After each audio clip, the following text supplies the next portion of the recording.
বিরতির পর স্বাগত। আরজিকর নিয়ে কিন্তু এবার শুনানির অনুমতি দেওয়া হলো।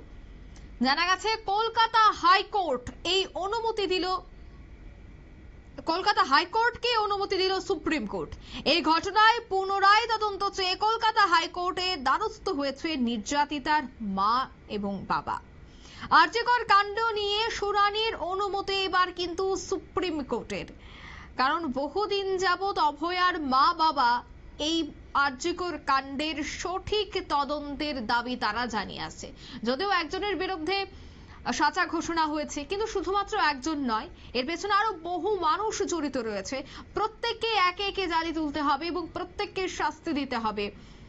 এবং সেই বিষয়টা নিয়ে একদিকে তিলোত্তমায় যেভাবে দেখা গেছিল রাত জেগে বিভিন্ন জায়গায় বিক্ষোভ, বিভিন্ন জায়গায় মিছিল, ঠিক তেমনি এখনো কিন্তু অভয়ার মা বাবা বিচার চেয়ে প্রতিনিয়ত আইনের দ্বারস্থ হচ্ছে।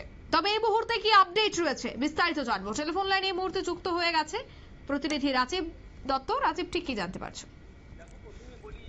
আরজিকরে মৃত ডাক্তার ডক্টর অভয়ার যে খুনের তদন্ত, ধর্ষণ এবং খুনের তদন্ত চলছে এবং জানো যে ইতিমধ্যে শিয়ালদা আদালত একজনের শাস্তি দিয়েছে, অর্থাৎ যিনি সিভিক ভলেন্টিয়ার ছিলেন সঞ্জয় রায়, তাকে যাবজ্জীবন দিয়েছে।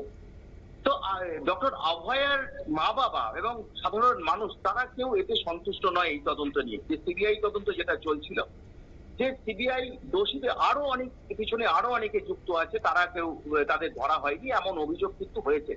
তাই এই মামলার এই তদন্তের পুনরায় নতুন করে তদন্ত শুরুর দাবি নিয়ে কলকাতা হাইকোর্টের দ্বারস্থ হয়েছিলেন ডক্টর অভয়ার মা এবং বাবা। কিন্তু কলকাতা হাইকোর্টের প্রধান বিচারপতি তখন জানিয়েছিলেন যে এই বিষয়টা যেহেতু সুপ্রিম কোর্টের নির্দেশে তদন্ত হচ্ছে, অর্থাৎ সুপ্রিম কোর্ট ব্যাপারটাকে সুমোটো নিয়েছিল এবং সুপ্রিম কোর্ট পুরো বিষয়টা নজর রাখছে, তাই তারা কিছু করতে পারবেন না, এই আবেদন অ্যাকসেপ্ট করতে তারা পারবেন না। তারা তখনই আবেদন গ্রহণ করতে পারবেন যদি সুপ্রিম কোর্ট নির্দেশ দেয়, অর্থাৎ সুপ্রিম কোর্ট যদি বলে যে এই বিষয়টা পুনরায় শুনানির জন্য, আপনাদের আবেদনটা শুনানির জন্য, তাহলে কিন্তু আমরা শুনতে পারবো। অর্থাৎ কলকাতা হাইকোর্টের বিচারপতিদের এই অবজারভেশন ছিল এবং তারা পরামর্শ দিয়েছিলেন যে আপনারা সুপ্রিম কোর্টে গিয়ে বলুন যে এই বিষয়টা কলকাতা হাইকোর্টের কাছে আমরা আবেদন করেছি। তো ডক্টর অভয়ের বাবা মা তারা সুপ্রিম কোর্টের দ্বারস্থ হচ্ছে, প্রধান বিচারপতির দ্বারস্থ হয়েছিলেন এবং সেই প্রধান বিচারপতি সঞ্জীব খান্না এবং আরেকজন নতুন বিচারপতি ওখানে যোগ দিয়েছেন আজ থেকেই, জয়মাল্য বাগচি। তো এই বেঞ্চে আজকে শুনানি ছিল।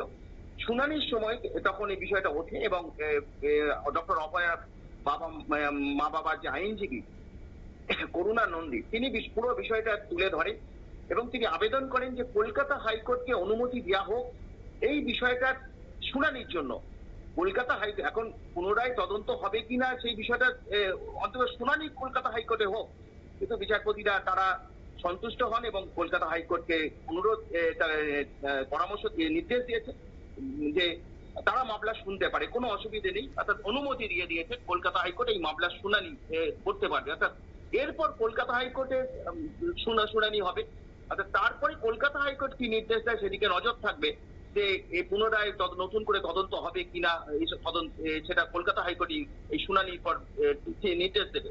কিন্তু যেটা অঙ্কিতা জানিয়ে রাখি, এই আজকে যে বেঞ্চে প্রধান বিচারপতি বেঞ্চে যে শুনানি হলো, কলকাতা হাইকোর্টের একজন বিচারপতি তিনি আজকে প্রধান বিচারপতি এজলাসে জয়েন করেছেন, তিনি কিছুক্ষণ আগেই শপথ নিয়েছেন, জয়মাল্য বাগচি, তিনি এই শুনানি এবং অংশগ্রহণ করেছেন।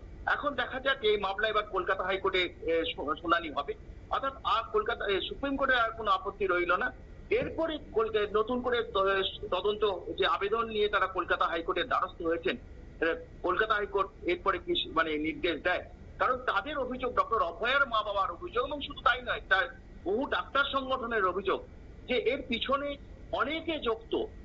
সিভিক ভলেন্টিয়ার সঞ্জয় রায় শুধু নয়, তার পিছনে আরো অনেকে যেগুলোকে আড়াল করা হচ্ছে সেগুলোকে তদন্তের বাইরে রাখা হয়েছে এবং সিবিআই যে কপি চার্জশিট দিয়েছে সেই সিবিআই আদালতে বারবার অভিযোগ করেছে যে এটা বড় চক্র হয়েছে, প্রমাণ লোপাট হয়েছে। কিন্তু যদি কারা প্রমাণ লোপাট করলো সেই বিষয়গুলো কিন্তু তুলে ধরা হয়নি, বা তার প্রমাণ লোপাটও সেটা একটা বড় অভিযোগ। তাছাড়া যেদিন ঘটনা, যে ডেড বডি পাওয়া গেল, যেখানে ডেড বডি পাওয়া গেল, সেখানে অত মানে যারা ঢুকলেন, যে সমস্ত ডাক্তাররা ঢুকলেন, তারা কি করে ঢুকলেন, এই বিষয়গুলো কিন্তু কোনো সিবিআই কোনো কিছু করেনি, এবং তার জন্যই কিন্তু পুনরায় এই তদন্তের আবেদন নিয়ে কলকাতা হাইকোর্টের দ্বারস্থ হয়েছিলেন এই ডক্টর অভয়ার মা বাবা। অঙ্কিতা। ধন্যবাদ। অর্থাৎ এবার সুপ্রিম কোর্টের নির্দেশ রয়েছে কলকাতা হাইকোর্টের কাছে যে আরজিকর কাণ্ডটা নিয়ে যেন আবার তদন্ত শুরু করা হয়, কারণ বহু মাস হয়ে গেল কিন্তু আরজিকর কাণ্ডে শুধুমাত্র একজনকেই শাস্তি দেওয়া হয়েছে। তাই সেক্ষেত্রে আরজিকর নিয়ে এবার শুনানির কিন্তু অনুমতি দিল সুপ্রিম কোর্ট।